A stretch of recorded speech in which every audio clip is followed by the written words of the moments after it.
to Danu on Fire, right here on Hi TV, your luxury channel. Today I'm sitting to have a little chat and some good coffee at Tea Avenue with the founder himself. I have Sajeev. Ayubowan, Sajeev. Ayubowan. So Sajeev is a Thomian, and I met him at a wedding recently, and I was like, oh my God, we should do a show there. Then I was like, why don't we do the show and tell your story? So just to let you know, in case you're wondering what is this noise, the foreign community of our country has met up there for a session on conversation. I'm just waiting to see the dollars being converted into rupees. So good thing. Now, let's speak about Tea Avenue. You say Tea Avenue and you also serve coffee. Fundamental problem for me. I think the fundamental problem is that you started off saying you're here for a coffee. That is because there was coffee here. But no, so we wanted to have a variety of products so that it sort of like caters to a variety of people. For example, if you only had tea, then you're limiting your So there's a lot of people like but that. But then why you just have it as Tea Avenue? So we are from a background of tea. Right. So from my great grandfather's time, we have been in tea planting. My grandfather was also in tea planting, and then my father is into tea exporting. So this was the next extension. Yeah, it was the tea story that we wanted to sell. So that was the inspiration when it comes to creating this. Yeah, amazing. So this brand Tea Avenue, now we have seen so many ventures coming forward and closing down due to the fact that it's very hard to sustain, and also the fact that you can't sustain in a country where people are so they get bored really fast. It could be our nightclubs, it could be our restaurants, even like brands which are like internationally acclaimed. How do you think Tea Avenue survived? So it's definitely not an easy path to get here. So we obviously had a bit more backing from the export side of the business to keep it going, because if it was just only a restaurant, I think we also would have been closed by now. So it has come to a point where the brand is known by enough people. They come for the product choice we have and the ambience we offer. So, and I think just the brand has evolved over time and got registered in people's minds to come often enough to make sure it's sustainable. So amazing. One thing I must say, Tea Avenue serves the best chocolate milkshake. You'll never go wrong with it. It's the best. I've come just to have that. It's a meal on its own. You have it and you go back and you know that you have just had a meal. It's that good. Now, talking about recipes, you all have been very consistent when it comes to maintaining standards. How? Do you sit and taste every day, but you don't look like it? So even like just to go on the milkshake thing, I think I used to like from the time I was in school just have milkshakes almost every other day from different places. So that has Me too. What happened to you and what happened to me? I was also doing a very competitively. So I think that helped to balance it off. There you go. Nobody told me the second part. Yeah.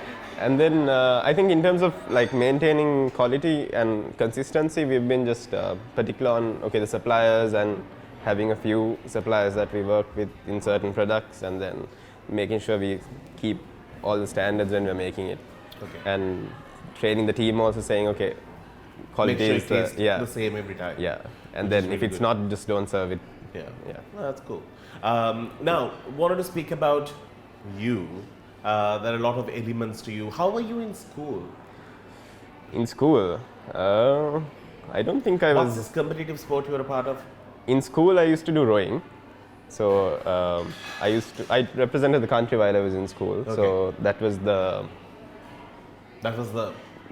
sport that burned the calories. I still had a stomach though, so a bit of a stomach. Fair enough, I think because of all the milkshakes. It works just here, no? No, I think just the milkshakes. I'm just eating too much. Yeah. Because now I wonder, like, how was I still having a stomach doing all that training at the time? So yeah, I've seen dancers who are like fat, and I thought to myself, I don't even dance. I'll feel really bad if I dance and still have what it takes to not look like I'm a dancer. Now, in terms of a young entrepreneur who is coming forward to do something, what would you tell them? Not only taking up a brand, but also at a time when things are just... So I think like it depends on the value that you're adding to the community here. So you should always look at what you're offering and then see if it adds value. Is there a niche, or not really go for a niche in this country though. Just ideally a broad segment is better. Yeah. But ideally, if you're adding value to the community, I think that should work, whatever it is. Okay. Another thing that we always need to keep in mind is the whole price point element. Yes. How do you all sort of work out the price point? I mean, the last few months, I had to like not be emotional about the price, and because the cost of like raw materials have gone through the roof, so we just had to stick to our business model side of it and see where we had to price it. Not that we wanted to price it so high sometimes, just that the market was like that and we wouldn't have survived if we don't adjust. And people tend to understand it as well, over the fact that it is a situation. Yes. Yeah. And I mean, it's hopefully it will settle at some point, or if the salaries will catch up at some point or something like that. So hopefully that happens. But Yeah. That's not happening still, but Yeah. it will one day happen soon. Now, this whole element of getting in the food business in Sri Lanka is one danger part is the fact that sustaining staff. It is the key issue that we are facing. Wherever you go to a restaurant, you see people come and go so often.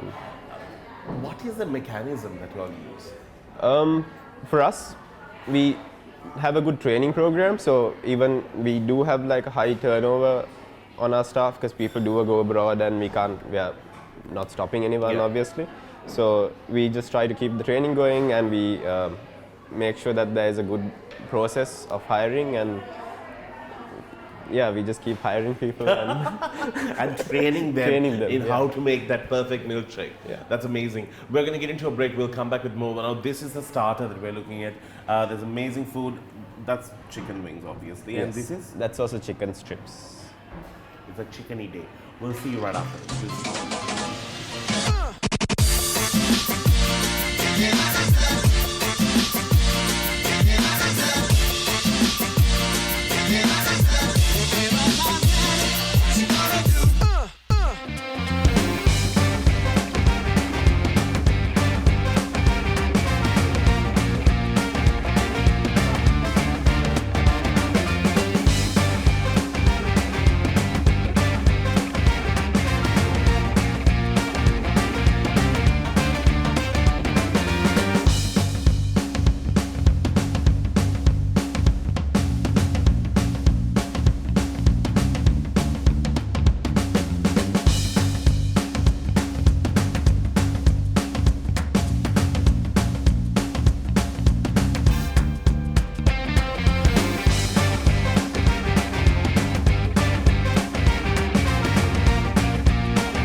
Welcome back to the show in conversation with this young gentleman. Now, we spoke about everything that you need to know about this cool place. Just wanted to speak about him this time around now. So we know that he was into a lot of muscle work. But you have taken up a sport that you like, which is, I think 3 people in my whole life have come to know that they do this. Robin Hood. The other Robin Hood, now you. There were 2 Robin Hoods when the original Robin Hood died, so now you're the 3rd person. Archery. Yeah. Why? So I did rowing before, and then You just wanted to use this part of your body. Sort of. No, not really. But so in rowing, it's a bit difficult to get to the Olympic level. Yeah. Because You we need are a lot not of really. No. you have to be like 6'4" at least, or like at least you need a bit of height, and Oh, really? physique plays a part in your performance. Right. So even if you get there, you'll probably not really have a good chance of winning. Okay. So I wanted to pick a technical sport which Needs brains and accurate aiming. and you're not at a disadvantage for your size or anything like that. So that was sort of the thinking. Right. And now, When did you take this over? so I started in 2012, Right. end of 2012. So it's been like 10 years now. So it's been a while. And like, for example, like I wake up one day and I'm thinking, I should get into this. I think I have a problem when it comes to sports. It's not just this one sport. I try different sports and then eventually you settle to this. no, I started archery with that intention of getting to the Okay. international level. So I'm trying to get to Olympics next time. Yeah. So that's my the goal. question is, where do you sort of go and learn? Who Oh. teachers that are like, you said there are already like 300 people doing it. Yeah, so there's a few archery training centers. Right. Like there's one in Rajagiri, one at CR, and there's one in Kurunagala side also, and then in Uva side also there's Bandara Vela side, I think. Yeah. So there are different places that teach you. So I started at one of these, and then sort of like progressed, and now I work with a separate coach and keep training and representing the country. So And now your aim is to get into Olympics. yes. Have you worked towards it? So how that works is there are events that you qualify from. So for archery, there's one in June. The Asian qualifier is in November, and then there's a final qualifier in June the next year, and August is the Olympics. So those are the 3 chances to qualify. Get yourself there. Yes, Now, is it an expensive game? it can be. That's So- because nobody else is willing to sponsor you. Your T-shirt will be just blank. It'll be like, why Yeah. test that? Yeah. Do you have a So- sponsor? No.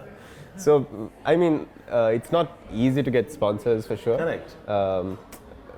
One, it's not recognized or And where can you brand it? You can't brand it on the arrow or the, what do you call the other one? the bow. The bow.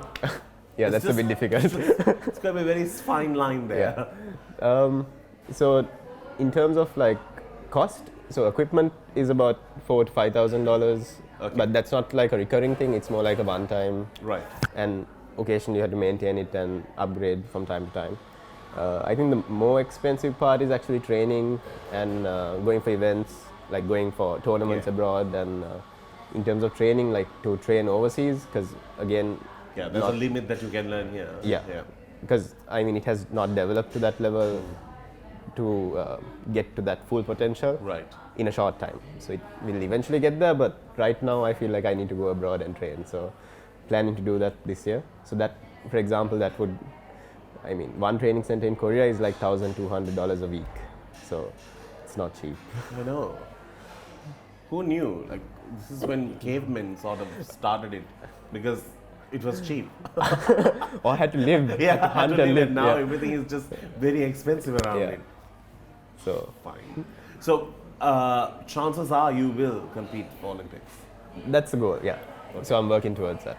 Brilliant. Yeah. All the very best. Do you think there'll be people coming forward to sort of get into this sport? I mean, has schools anybody have else- started now. Oh, Like, okay. so when I was in school, we didn't have archery Yeah. in school, but now the schools, like, there are more schools which have the sport. So, Right. like, ladies, St. Thomas's, AIS has, DS has, Ananda College has, and there's like about 10 to 15 schools which have archery now. So, in that sense, it's growing slowly. Right. So, but it will take some time before it gets to that next level.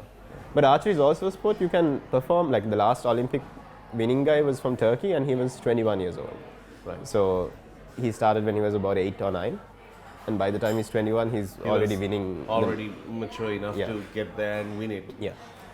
So it's a sport where you can actually, like, if you have a good plan, you can actually win by You the never time know. you're just out of You school. could be the one who comes with the next Olympic medal. Don't sell it though. No. Don't auction the medal as well. Because you ain't going to get sponsors even afterwards. We're going to get into a break. We'll see you on the other side. Do stick around. Everything here is brilliant. I have to tell you, this is it an all-day breakfast? This part is. Yes. Yeah. Oh, it's so good. It's called it's fried chicken. On top of that sits this Poached egg. poached egg. Yeah. And there's this With chili hollandaise oil. sauce. It's hollandaise sauce and a bit of chili. Ah, really? It's Yeah. chili oil, I thought. No, it's hollandaise sauce. So it's like a egg yolk and butter sort of like Oh, it's whisked so together over heat. It's just. Chili oil.